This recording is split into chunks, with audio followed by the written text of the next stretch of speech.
This is a review of Skeeters number 2 from Mad Cave Studios.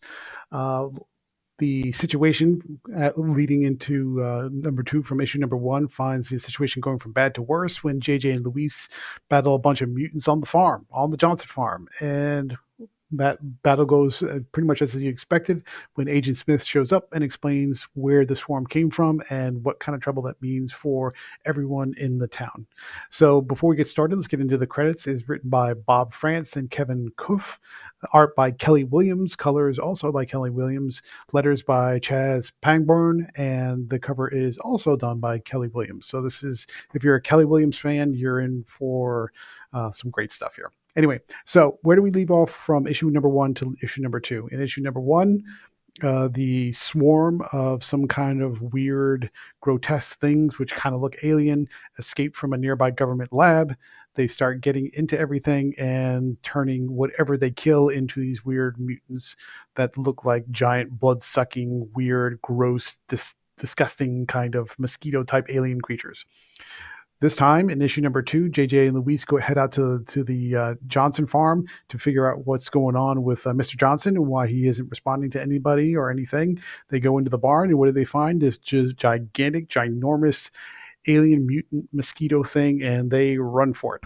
So unfortunately, this thing is bigger than they can manage on their own. They jump into their van. The mosquito slams into the van, knocks it over, and now they're in a fight for their lives to get out of a trapped van with this gigantic, mutant, disgusting mosquito thing chomping at the bit to get inside and get to them. They eventually escape with the help of a little smart thinking from Luis, which is surprising considering he's a stoner. And But they wind up setting the thing on fire, and but they think they're home free. But of course, what are they getting chased by? They're getting chased by weird mutant mosquito things that are in the shape of a horse, and weird mutant mosquito things that are in the shape of chickens, and all kinds of creatures that are coming after them before they head back into the Johnson house. Um, when they radio for help, and Carla comes along, gives them a hand, and that's when things kind of get a little wonky with some firepower, a lot of blood and guts, a lot of grossness, and before it's all said and done, Agent Smith, who's been monitoring the situation after showing up at the lab, comes in to explain that the aliens are basically some kind of weird parasite or pod or some kind of weird infestation that the NASA program picked up during the 60s from a mission to the moon and brought it back with them. They've been studying it ever since, and now the thing that they've been studying has come to life. And there's a twist at the end that says maybe the weird swarmy infestation that turns everything into grotesque mosquitoes is not quite as unintelligent as we may believe, and that they might be having some help. So we'll see how that turns out in the next issue. Okay, first impressions so far. If you are a fan of like B movie, weird, sort of drive-in style, campy, kitschy horror with cursing and weird, gross special effects and blood and guts and all kinds of wild, imaginative stuff, this is it. This is probably the closest you're going to get to that homage to classic B movie horror movies, but with a more updated twist. Movies that you might expect, um, like Slither and all kinds of movies that you might have seen recently, where you have like either gross slugs or gross things just crawling into people's bodies and creating havoc with all kinds of grossness, which is the key word here. It's all gross. Um, if you're a fan of that type of stuff and you love horror movies that gross you out, this is a great comic. The action is pretty fast paced and pretty energetic. The dialogue seems pretty on point because it tips a little bit towards the black humor, but it doesn't turn out to be jokey. Luis is a bit of a character. JJ is also a different kind of character, but they're both characters in the funny ha-ha sense where they're kind of not bumbling buffoons, but they're not quite to be taken seriously. And so when they're confronted with these gigantic monsters that are giving them a hard time, you get where it's going, and it leans into the black humor a little bit, which I think was the point.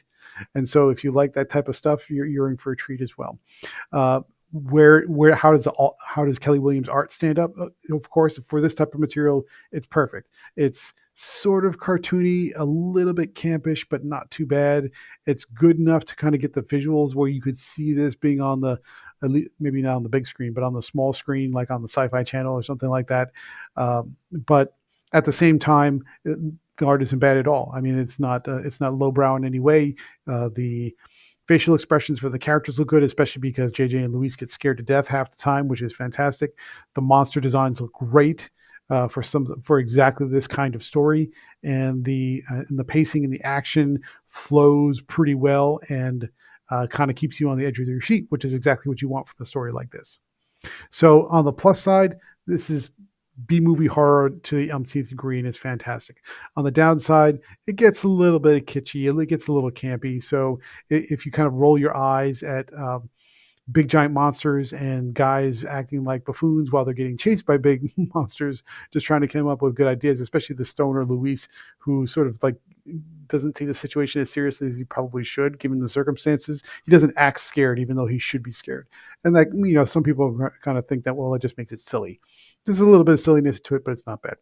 So what do we give Skeeters number 2 from Mad Cave Studios? We're giving this a solid 8.5 out of 10. People are like, why are you rating it so high? It's because we like comics to be what they are, to know what they are and to lean into it. This comic knows it wants to be that campy B-movie horror monster type of film, or story, I should say, and it leans into that really hard. It knows what it wants to be, and it does it well. So points for kind of owning what you want to be, and that's why you're going to get the 8.5 out of 10. So that's it. This is Gabe Hernandez for Comical Opinions. Please like, share, comment, subscribe. Let us know how we're doing in the comments section, and we will talk to you soon.